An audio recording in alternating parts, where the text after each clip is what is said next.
Hey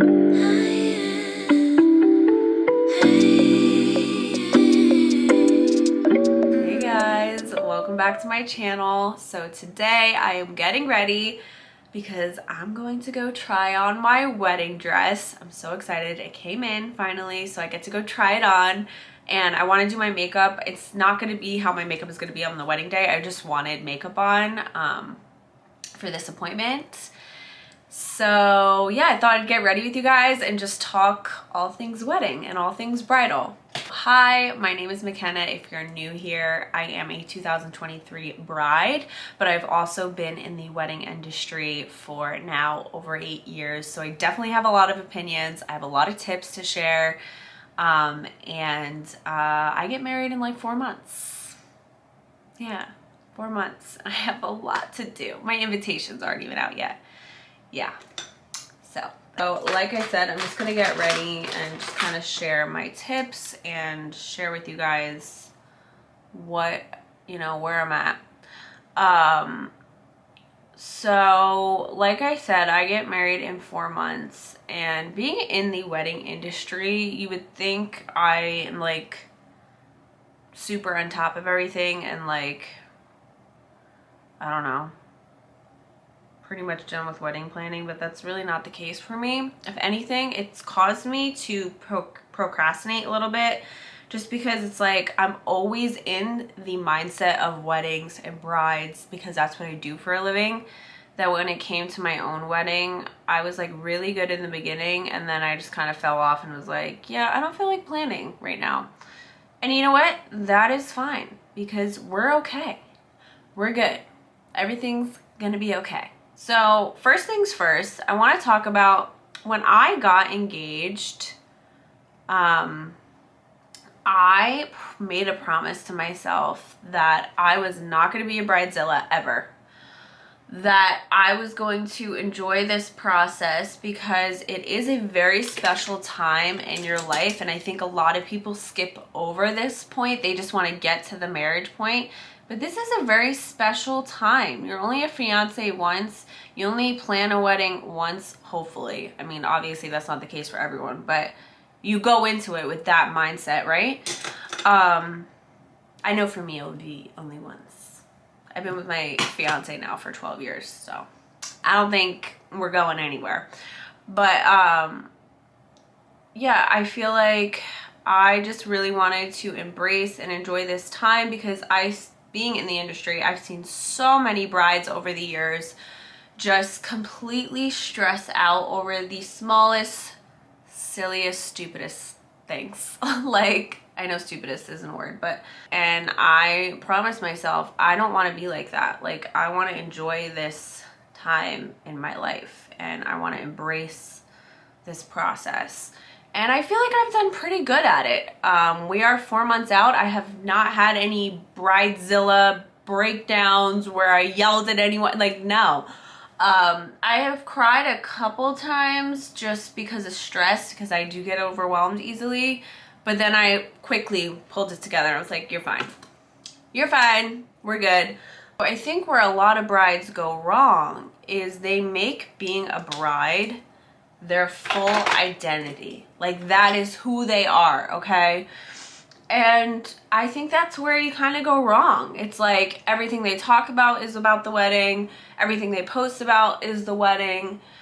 And for me, at least, like, I am a fiance, I am a daughter, I am a dog mom, I am a homeowner, I am a business owner, most importantly, and a makeup artist, and then I'm a bride. Like, my being a bride does not come before everything I was before. You know what I mean? Like, I was all of those titles before. Being a bride now is not going to be before all of those things now. And I think that's where a lot of people go wrong. It's like they make being a bride just like everything they are, and then they wonder why they get so burnt out and so stressed out so quickly with the wedding planning process. And I'm like, yeah, because literally everything you are, you live, breathe, and eat wedding and being a bride. And like when things don't go your way, yeah, it's gonna cause you to freak out. It's gonna cause you to have those little bridezilla moments because things aren't going your way. And that's your identity now, is you're a bride. So I think that's where a lot of people make mistakes. They just make being a bride their identity. And I told myself, I'm not doing that. Like, I'm not playing that, because to be honest with you, weddings come and go very quickly, okay? That wedding day, years of planning, sometimes 2-3 years planning. For me, it's like a year and a half. All of that planning is over in what feels like a blink of an eye. Like, weddings literally fly by. And if you made being a bride your entire identity for that whole time period of planning your wedding, and then the wedding's over, it's like, now what? Now what? You know? So I just kind of look at the wedding as like an added thing to my life this year. Like, it's not my whole life. Yes, I want it to be the most magical, beautiful, amazing day, and it will be, no matter what. Even if things do go wrong, it will be. But I'm not gonna make it my whole life, because we have life beyond the wedding. We have a honeymoon to do, we have other events, so I don't know, am I crazy am I the only one? So let's talk budget. Listen, it's pretty common now to be doing a wedding on a budget. I mean, a lot of people do it, although I do see weddings sometimes on TikTok and I'm like, damn, that must have cost like $200,000. I know what things cost. Being in the industry, you definitely have an idea of, going into this, I knew what things were gonna cost, what certain vendors were gonna cost. Like, I definitely had an idea. But anyway, a lot of people have to do weddings on a budget now. And so I'm going to be 100% transparent, because I'm not going to sit here and talk about budget and not disclose this, but my parents are paying for our venue, which is obviously a huge chunk of the wedding costs. To be honest with you, we weren't even expecting that. We were going into this like thinking they were going to give some money and that was it. Matt and I are handling like the vendors and stuff, which is still a good chunk of money. But I'm so grateful for my parents and the fact that they are willing to do that. And it's definitely been a huge, huge help. But even with my parents helping, we still want to keep things on a budget, because I'm not trying to spend tons and tons of money on my wedding when it's over in 0.2 seconds. I don't know. To be honest with you, if I could have had a backyard wedding, I would have, but I can't, because I come from a huge family. My mom is one of 7 kids. My dad is one of 6 kids. So I have a lot of aunt and uncles and a lot of cousins. And we also have family friends, my parents' friends, it's a lot. And then Matt's family is definitely not as big, but he has a decent sized family. So family alone, I think, came to like almost 90 people or something like that. So obviously having a backyard wedding was not an option for us, but I still wanted to keep things budget friendly. So we ended up choosing a Thursday. And if you want to save money, guys, you're gonna have to look at like a Thursday wedding. Personally, I drew the line at Thursday. Like, I wouldn't do a Wednesday or Tuesday or Monday, but that actually is a thing now. People do that. Personally, I just didn't want to. But Thursday, I was cool with. Like, Thursday, to be honest, I wasn't totally sold on it. And then when we saw the price difference, we're like, yep, let's get it booked. Like, the price difference was insane, you guys. I forget how much it was per person, how much less per person on a Thursday, but to me, it's worth it, especially since I am a DIY bride and doing a lot myself. My mom and I are. It made the most sense because we can actually get in the day before, even Tuesday before. So like Tuesday, Wednesday, we can go to the venue and start setting up and bring all the stuff that we've been working on to the venue. If I was getting married on a Saturday, I would not be able to do that. It would be a lot harder to be a DIY bride because I would be like every other Saturday bride, and there's usually a Friday wedding. So I would have to wait for all of their stuff to be cleaned up and then only have a couple hours to set up our stuff. So doing it on a Thursday honestly has been great. Aside from the money aspect, I'm so happy that we get to get into the venue early and get set up. So definitely check out Thursdays if you're looking to save some coin, because you will. You will. So there are 3 things that I recommend you don't skimp on when it comes to your wedding. If you can. Obviously, if you have a strict budget, you have a strict budget and there's nothing you can do. But do not skimp on your photographer, your videographer if you choose to have one, and your hair and makeup. And I know you're probably like, oh, you're biased because you're a makeup artist. No, I'm going to explain why. So a photographer explains itself. Like, you do not want to skimp on your photographer. You do not want to just book a photographer because they're cheap. I mean, if they're cheap and their work is good, then that's fine. But if you're just booking them because you're trying to save an extra $1,000, not worth it. You're gonna have those pictures for the rest of your life, and if you're not happy with them, you are going to hate yourself for it. Like, you're not going to be happy with yourself, okay? So do not skimp on the photographer and videographer.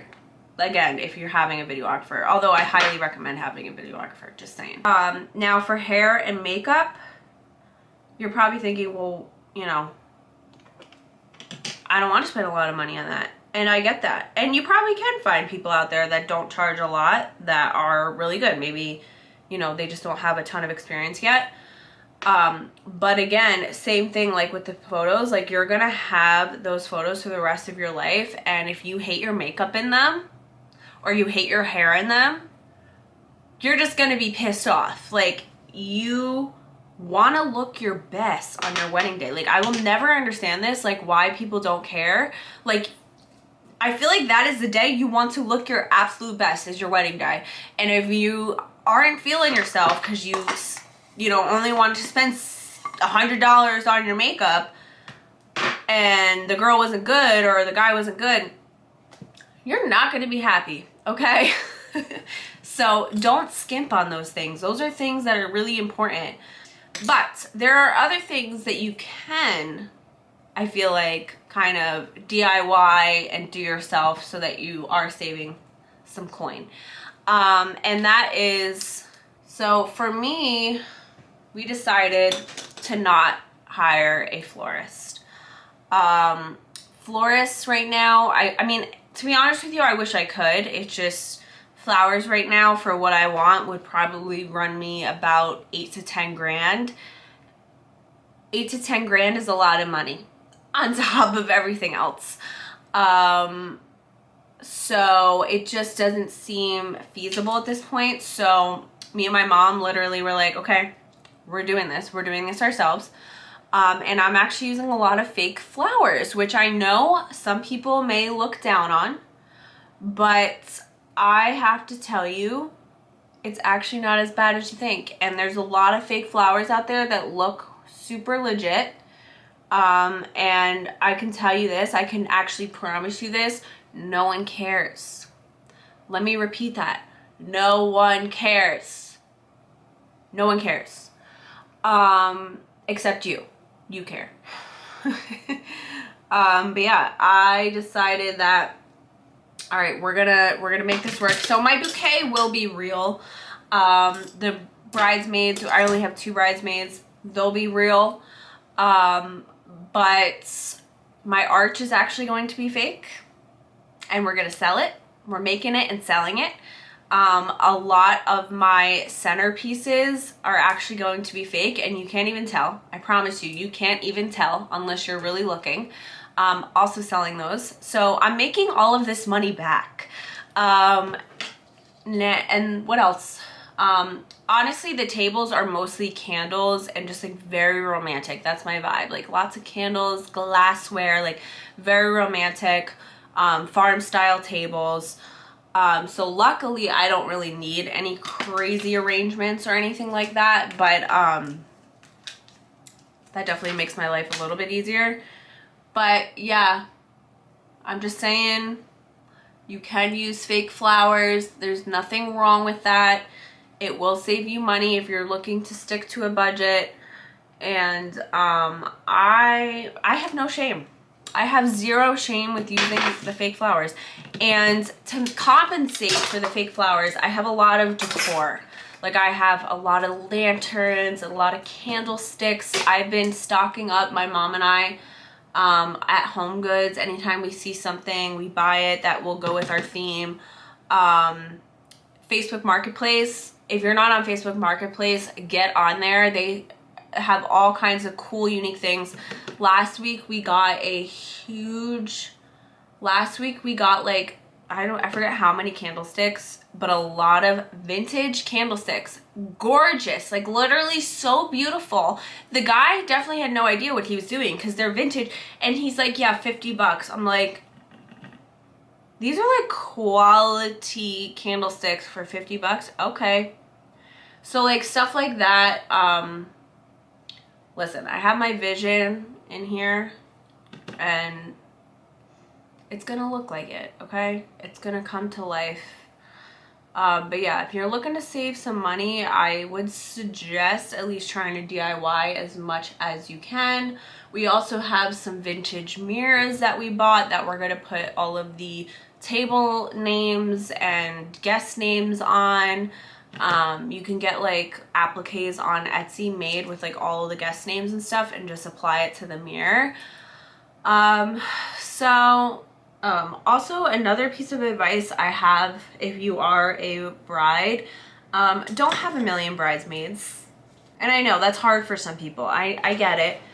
But when you have a million people calling your name and pulling you in a million different directions the morning of, and you have 10 girls trying to get hair and makeup done, plus grandma, plus this person, plus that person, it's chaotic. It's never not chaotic. Unless you guys are all really boring, it's gonna be chaotic, and you do not want a chaotic morning. You want your morning to be as relaxing as possible, because weddings are nerve-wracking. Like, you're gonna be nervous to walk down that aisle. You're gonna be nervous to have everyone's eyes on you, unless you like attention. For me, it scares me. So definitely, you know, think about that when you're picking the people that you want your wedding party. Think like, do I want to spend all morning with all of these people together in one small room? Like, when we're all getting beauty services done. Like, you might change your mind. Oh my god, this underwear is so uncomfortable, but I like need to wear it for my dress. I don't need to wear it, but I feel like it'd be a good idea because it like sucks me in a little bit. I don't know. I can be uncomfortable for a couple hours. I don't care. On my wedding day, I actually don't care how uncomfortable I am. I just want to look really good for the pictures.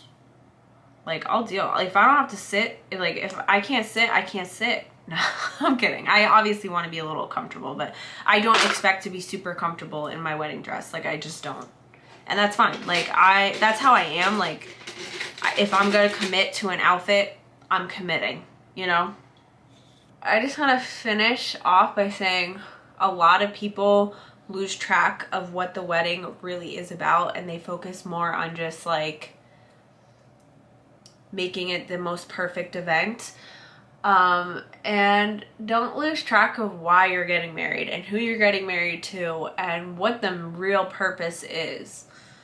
At the end of the day, your priority should be your relationship and just getting to marry the love of your life. So have fun with the planning, but also be realistic. Don't be a bridezilla. Nobody likes that. and just embrace this time of your life. Guys, sorry I'm kind of like rushing, but I gotta head out the door. Maybe I'll come back and add a little bit more into this video just because I feel like I didn't get to talk about everything I want, but I'll see you guys later.